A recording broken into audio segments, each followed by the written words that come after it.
August 6, 2020. Only assembled and mounted bike on. Not driven yet. Review. This 4-bike rack system feels like it's built quite tough. All the metal is about the same size as the part that inserts into the 2-inch receiver, so roughly 2-inch square tube. Assembling it was quite easy, despite the not-so-clear instruction booklet. The 2 parts that fold do so easily and smoothly. The pins fit tight, and the cotter safety pins also. I only have one bike to test with, but it fit onto the rack well, sat on the cushioned rubber part well and snug. Balanced well. And the Velcro tie-down is wide, strong and tight.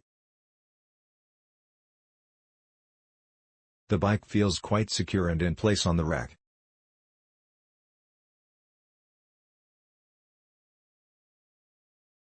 Yet, it can swing enough that when the rack is tilted back to make room to open the back gate of the car, the bike can touch the ground on its wheels, vertically and stay there, while the rack is out of the way to access your car from the back gate. Nice to have that flexibility.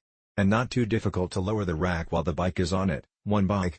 With more than one bike I would ask someone to help if I need to lower the rack. Overall I feel it will work quite well for my needs. When an adult-sized mountain bike is on the rack, the wheels hang about 2 feet off the ground. And the arm the bike sits on is about 5 feet off the ground on my small SUV. But this might be different for different cars. Once it is folded to storage size, it's actually smaller than I expected. About 3 feet long. That's nice. And it's not too heavy to carry short distances. Also, when it is in the folded position, but still attached to the car, I cannot see the hitch in my rear view mirrors.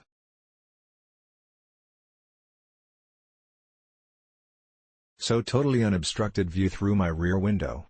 But I can still see it on my rear camera when I back up the car. That takes a bit to get used to.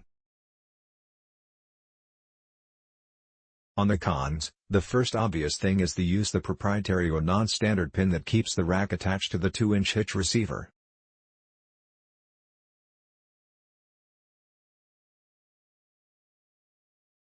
The pin screws into the male rack part, until it finally comes out the other side, where you can place a cotter pin on it. And only from left to right. This system cannot be bypassed by simply not using the pin that comes with the rack, and using your own pin, or a locking pin, because the male part of the rack has the threads built into the hole. I wish they had left it a regular-sized hole so people could optionally use their own pins, especially ones with lock and key. Update: solve the no-lock problem. I bought a thick chain, 2 feet long, could have been 18 inches. And a padlock.